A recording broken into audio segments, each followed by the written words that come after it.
Всем привет, народ! В этом видео я хотел бы с вами поговорить на тему, как же выучить английский язык. Поскольку я не считаю себя каким-то полиглотом и знаю английский относительно на бытовом уровне, то мои советы могут подходить только новичкам. Опять же, это все сугубо индивидуально и не стоит прислушиваться к моему мнению. Вы можете делать как вам угодно. Но все же мне хотелось бы поделиться с вами своими способами изучения английского языка и возможными индивидуальными подходами, которые вам позволят достичь цели.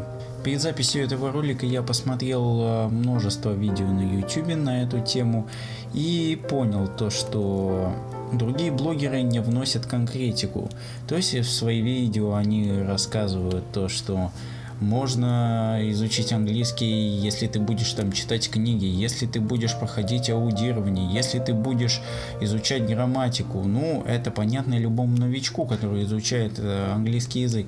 А конкретные способы, то есть где изучать, на каких сайтах, на каких ресурсах, какую литературу использовать, какие материалы изучать, что больше будет подходить новичку. Вот в этих вопросах как раз и нету ясности. И в этом видео я хотел бы вам рассказать про конкретные способы, которые мне помогли как новичку изучить английский. Ну, не изучите, изучить английский это громко сказано, но хотя бы как-то развивать себя в этом плане. Потому что, исходя из советов других блогеров, новичку будет очень сложно начать изучать английский язык. То есть, сами подумайте, когда ему будут советовать одновременно и читать, и писать, и проходить аудирование, и языковую практику какую-то делать, все это будет просто каким-то нагромождением на него, и это будет способствовать неприязни к английскому языку. Поэтому я считаю, что способы изучения английского языка нужно подбирать только индивидуально и учить английский язык в рамках ваших возможностей, а не по чужим советам. Итак, начнем. Давайте затронем тему восприятия английского языка, английской речи и аудирования. Большинство блогеров, большинство сайтов советуют смотреть фильм по 100 раз, скачать сериал Friends, пересмотреть его, но это очень сложно для большинства людей, потому что в том же, допустим, сериале Friends там просто дохрена идиом, очень немного сложных каких-то терминов, понятий. Это слишком трудно будет для начинающего изучать английский язык. И поэтому я считаю, что лучше прибегать к ресурсам, которые уже интерпретированы изначально к новичкам, которые пытаются изучить английский язык. То есть существует такой ресурс, как TED.com. Это такая конференция, где люди выходят и излагают свои идеи, мысли, какие-то доводы на публике. В принципе, очень хороший сайт, но опять же, для некоторых он может показаться сложным. Почему?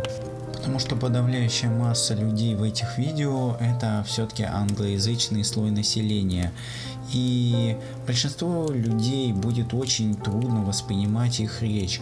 Да, там существуют субтитры, да, можно в принципе различить эту речь, но иной раз очень трудно это сделать, потому что они быстро очень говорят, и начинающему пользователю очень будет трудно понять это все, и придется постоянно долго воспринимать ее. То есть ему придется не вслушиваться ни один, ни два раза, ни три, а все 10 и 20, потому что трудно понять, все-таки их речь полна идиом, но в принципе, конечно, можно перевести субтитры и все-таки как-то понять.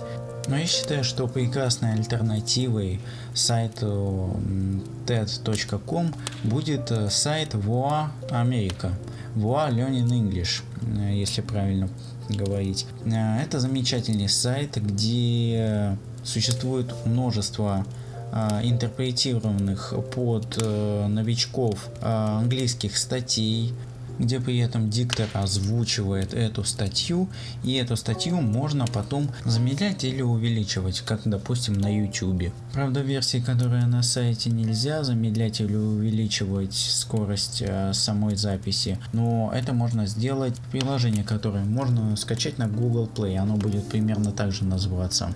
То есть как будет происходить сам процесс обучения. Вы выбираете нужную статью, переводите ее, либо можете сразу прослушать аудиозапись. Если вам будет понятно, то можете в принципе переходить на другую статью, которая будет более сложная и будет подходить под ваш уровень. Я рекомендую дополнительно установить плагин от Lingua.leo. Сейчас вы видите на экране замечательный вот этот плагин. Когда вы нажимаете на кнопку, эту функцию, кстати, недавно добавили, то можно именно нажимать на слово и будет вам выводиться перевод, что очень, как мне кажется, удобно. Дальше это слово можно соответственно добавить в свой словарь и учить его на сайте Lingua.leo. Там реализован очень удобный процесс запоминания слов как по карточкам, так и в плане аудирования, так и в плане грамматическом, поэтому всем советую. Все будет очень просто, потому что раньше я изучал английский и записывал сотни слов в тетради, потом я это все перечитывал, уходило у меня это все часами и было очень сложно, а тут все скомпоновано, все в одном месте. Дальше мне хотелось бы поговорить с вами касательно литературы. Что же читать? Просто большинство людей советуют именно новичкам читать, допустим, Гарри Поттера. Но даже, мне кажется, новичку будет очень сложно, поэтому стоит читать адаптированную литературу, либо какие-то вот адаптированные статьи, как на сайте Voa Learning English. И мне кажется, это будет более правильный подход. Допустим, не обязательно читать полностью Гарри Поттера, выписывать сотни слов, идиомы, термины.